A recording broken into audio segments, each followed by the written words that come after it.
Let us take a day to you this day of your time. How are you all? All right, thank you. This transmission has been titled Parables and Time Crystals. First and foremost, what is a time crystal? We are very excited to announce that your society, some of your scientists have finally discovered time crystals.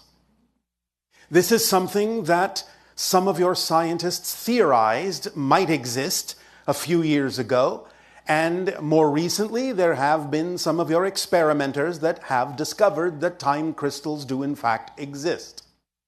What are they? All right. Very simply, a normal crystal has patterns, molecular patterns, atomic structure patterns that repeat and repeat in space, creating the crystalline form.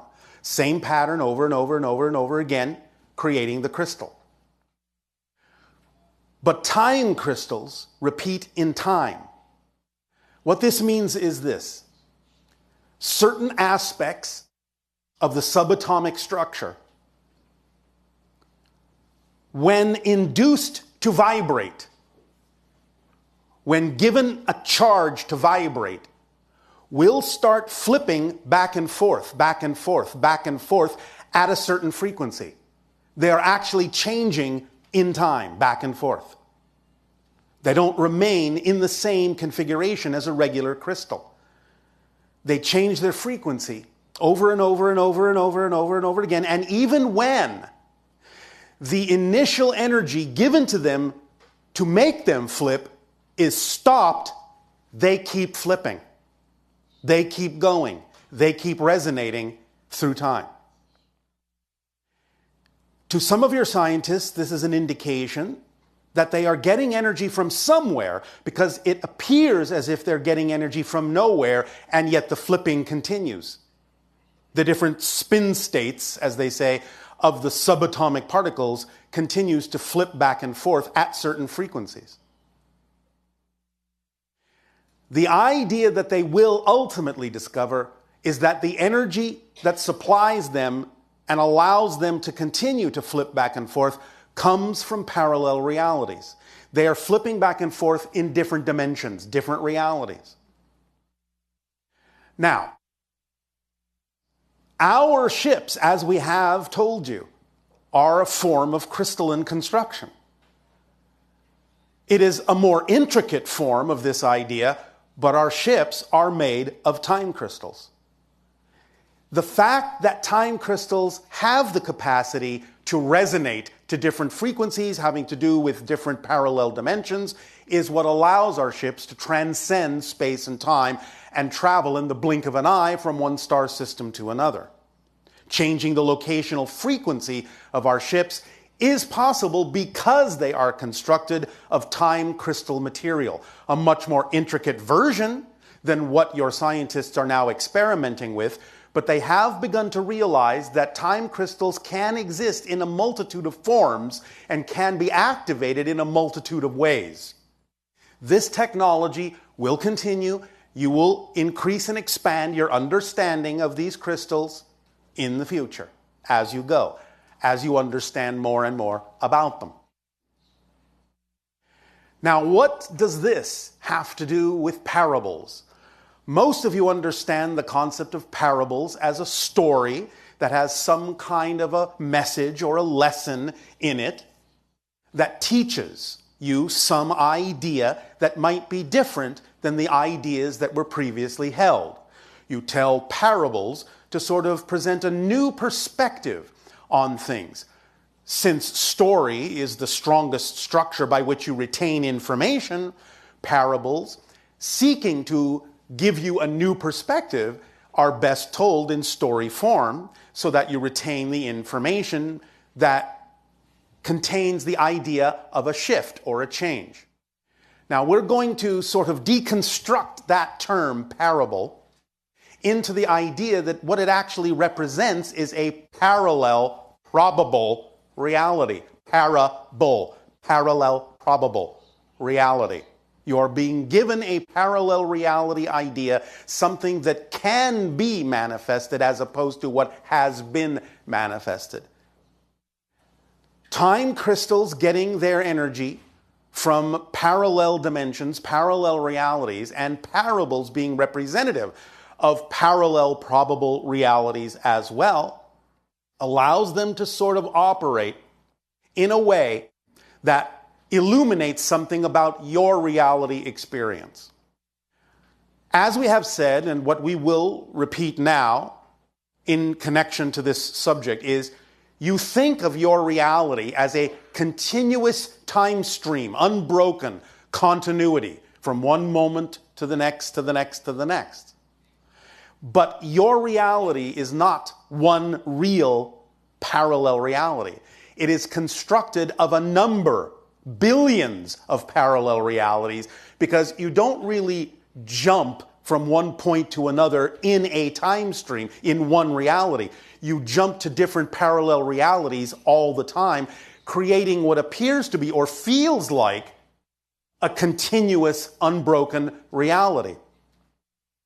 But this jumping back and forth all over the place, flipping through different parallel reality moments to construct the parallel reality time stream in a continuous way that seems to fit the reality you prefer as an experience, means that you are time crystals too.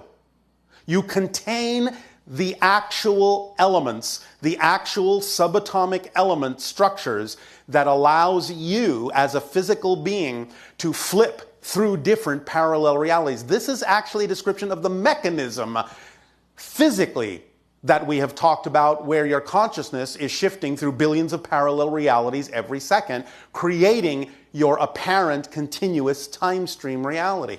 It's this particular kind of arrangement of crystalline substance within you that actually allows this physically to occur in your dimension.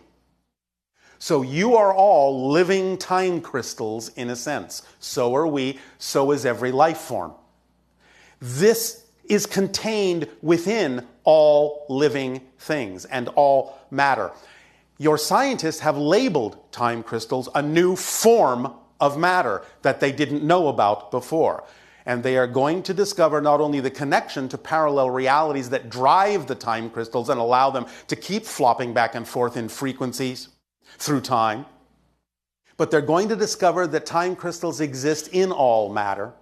And they're going to start understanding from that point forward in the years to come how it is your consciousness keys into the idea of parallel realities that exist simultaneously with one another and expresses it through the idea of the linear, continuous space-time framework by creating these flipping vibrations within you that allow you physically to alter yourself from reality to reality to reality, version of Earth, version of Earth, version of Earth, version of you, version of you, version of you, billions of times per second.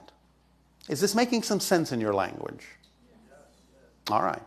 So we are describing here the actual physical component of the consciousness mechanism that allows you to experience shifting through billions of parallel realities in physical terms. This gives you, wrapping your mind around this concept that you are always shifting billions of times per second through various parallel realities to create one apparent continuous time stream, can give you freer access, more conscious awareness of the fact that you are always shifting all the time. So focusing on the idea of yourself as a time crystal in that sense, and all matter containing time crystals, will allow you to start to viscerally, over time, physically, with your senses, begin to have a more physical, visceral experience of the shifting that is already going on. Remember, you don't actually ever accelerate the shifting. You become more aware of the rate at which you're already shifting. That makes it seem like an acceleration in space-time terms. But you are shifting at the same rate all the time. It's just that you can be more aware of it.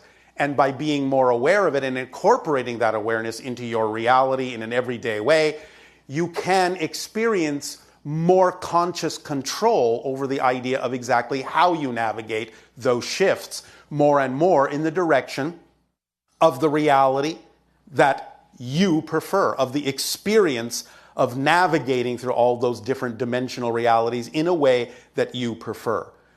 So that you can constantly keep shifting to versions of Earth and versions of yourself that are more and more and more and more and more and more representative of your greater being, who you truly prefer to be, who you truly are. Make sense? So, even though some of this may be a little esoteric at the moment, that's all right. Just the deliverance of the information in this form will sink into you in a new way to give you more awareness, more conscious control of the fact that you are shifting billions of times a second right now, even in the course of this conversation. Continuity is an illusion, but it's an illusion you can create and have created to make it seem as if you are simply constantly in one reality, which you never, ever are. You are simultaneously shifting through the simultaneous parallel realities that simultaneously coexist to infinity. That is your nature.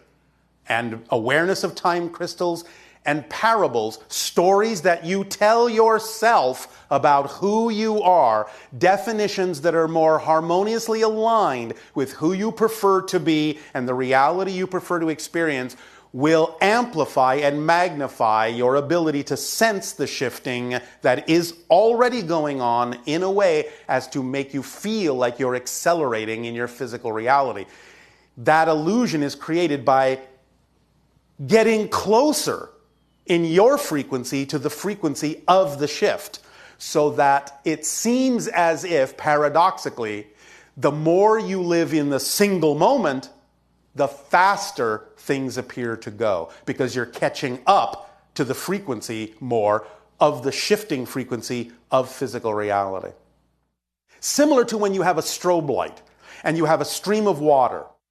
When you flash the strobe light at a specific frequency, the stream of water no longer seems to be a stream, but individual droplets moving slower and slower and slower until you hit the frequency of the moving water in such a way that what you then appear to see is a single droplet suspended in time and space. It appears to not be moving anymore because you've caught up to the frequency of the falling water. Similarly, when you arrive closer to the frequency, the shifting frequency of physical reality, it appears in a sense to slow down, but it actually also feels simultaneously like accelerating, like speeding up, because you are now more capable of seeing exactly in every single moment what's really going on, matching that frequency more closely, and being able to more consciously be aware of the changes and shifts that you are creating within your consciousness. So use that paradox to your advantage. Slowing down allows you to feel like you're speeding up, because you are matching the frequency of the single moment that exists. Because there is only one moment that exists. And what you think of as different moments is simply the same moment from different points of view. Make sense? It doesn't have to. Not yet anyway.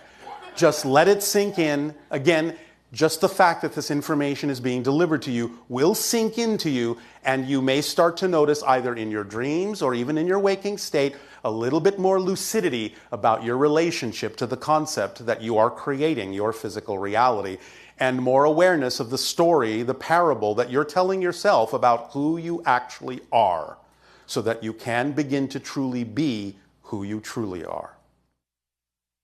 So just let it sink in.